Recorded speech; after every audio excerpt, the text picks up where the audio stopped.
How to actually beat inflation without eating ramen for every meal. Today we're talking about everyone's favorite party guest, inflation.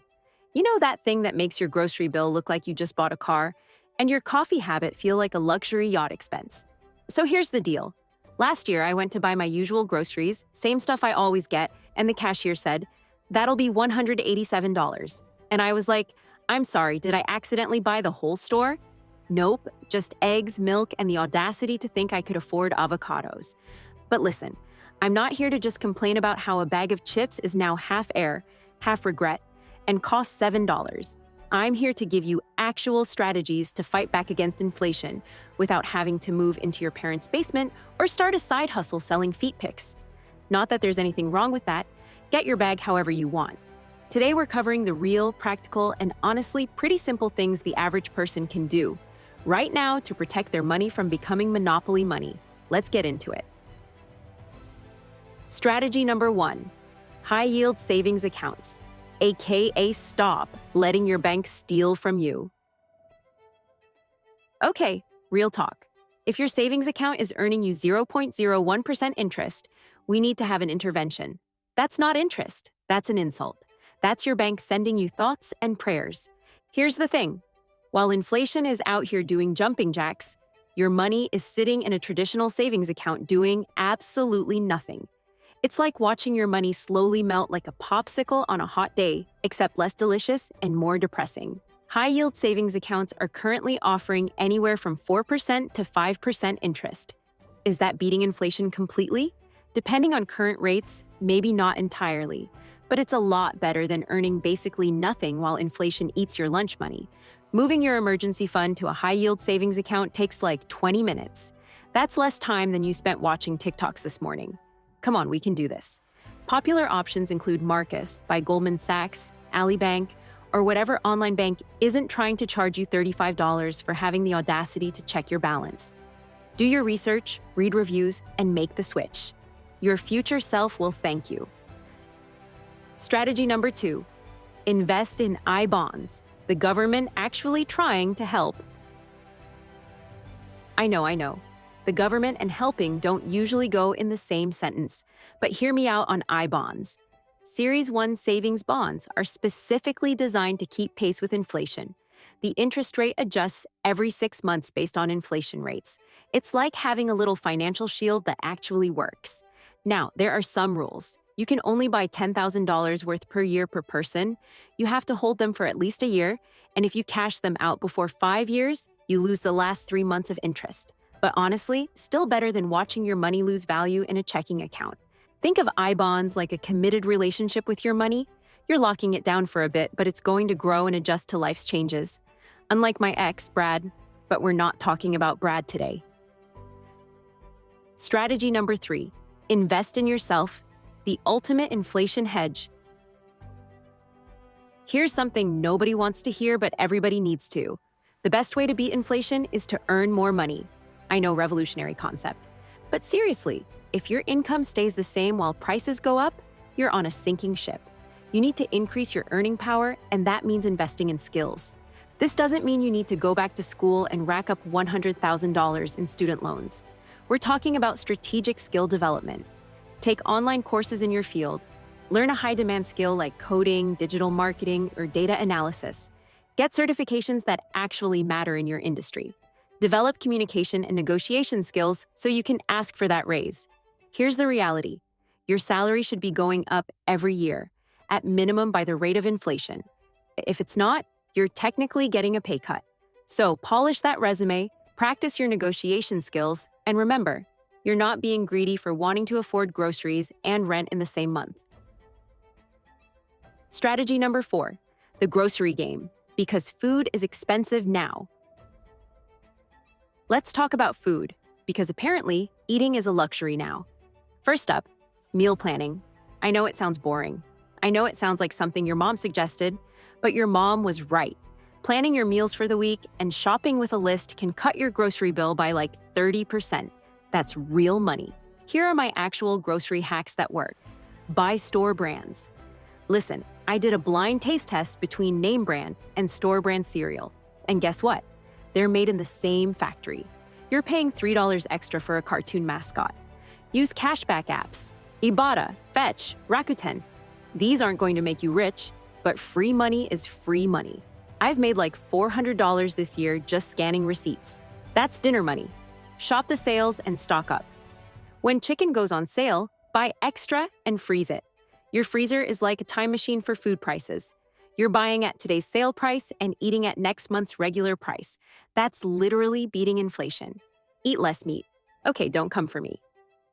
I love a good steak too, but beans, lentils, and chickpeas are protein-packed, delicious, and cost like 1/10 of meat. Even doing Meatless Monday can save you serious cash.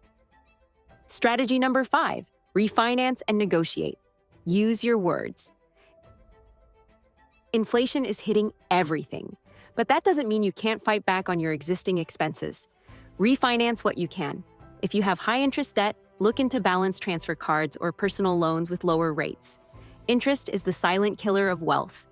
Call your service providers, your internet, phone, insurance. Call them and ask for a better rate. Seriously, just say, "I've been a loyal customer, but I'm looking at cheaper options. What can you do for me?" They have retention departments specifically for this.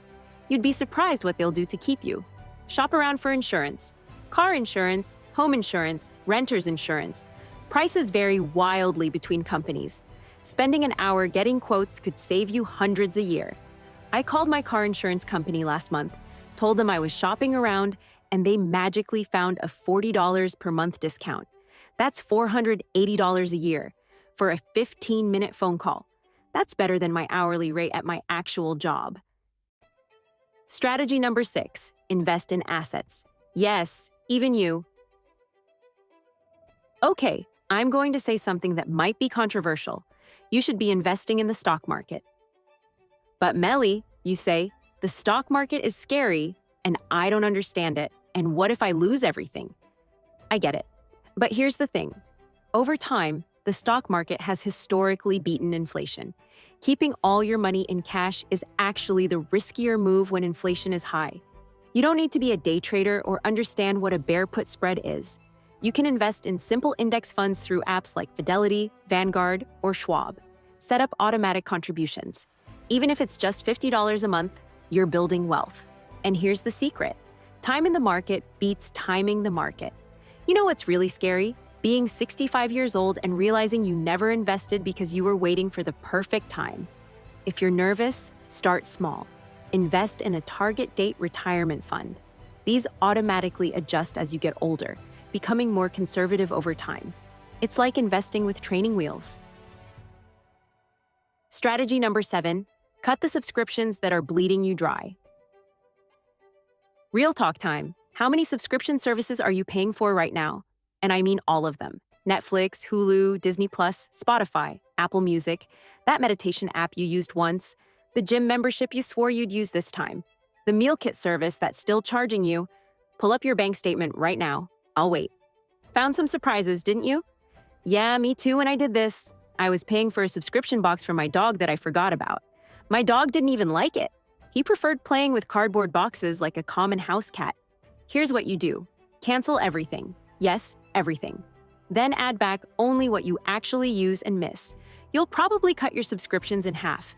And for streaming services, rotate them. Watch everything you want on Netflix. Cancel it, subscribe to HBO Max, binge that. Cancel it, move on. They'll all take you back. They're not Brad. Strategy number 8, the side hustle, but make it strategic.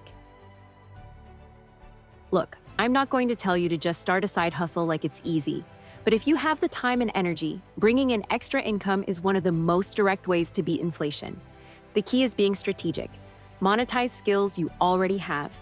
Choose something with low startup costs. Don't fall for MLMs. No, you won't be a boss babe. You'll be broke. Make sure the hourly rate is actually worth your time. Good side hustle options, freelance writing, tutoring, pet sitting, virtual assistant work, selling stuff you make or curate, teaching online courses about your expertise. Bad side hustle options. Anything that requires you to invest money upfront to sell to your friends. Anything involving crypto bros. Anything that sounds too good to be true. All right, let's bring it home. Inflation sucks. There's no way around it. But you're not powerless. Every strategy we talked about today, high-yield savings, Ibonds, investing in yourself, smart grocery shopping, negotiating your bills, investing in assets, cutting subscriptions, and strategic side hustles. These are all things you can actually do. You don't have to do all of them. Even picking 2 or 3 can make a real difference in protecting your purchasing power. Remember, beating inflation isn't about one big dramatic move. It's about a bunch of small, smart decisions that compound over time. It's boring, it's not sexy, it's not going to make you TikTok famous, but it will help you maintain your lifestyle without going broke. And honestly, that's the real flex. Being financially stable in an unstable economy is the ultimate power move. So go forth, optimize those savings accounts, negotiate those bills, and remember, you're not being cheap, you're being smart. There's a difference, and that difference is a healthy bank account. If this video helped you, smash that like button, subscribe for more money tips that don't suck, and drop a comment telling me which strategy you're going to try first. I'm Melly, this is Money Melly, and remember, inflation might be high, but your standards for your financial future should be higher. See you next time.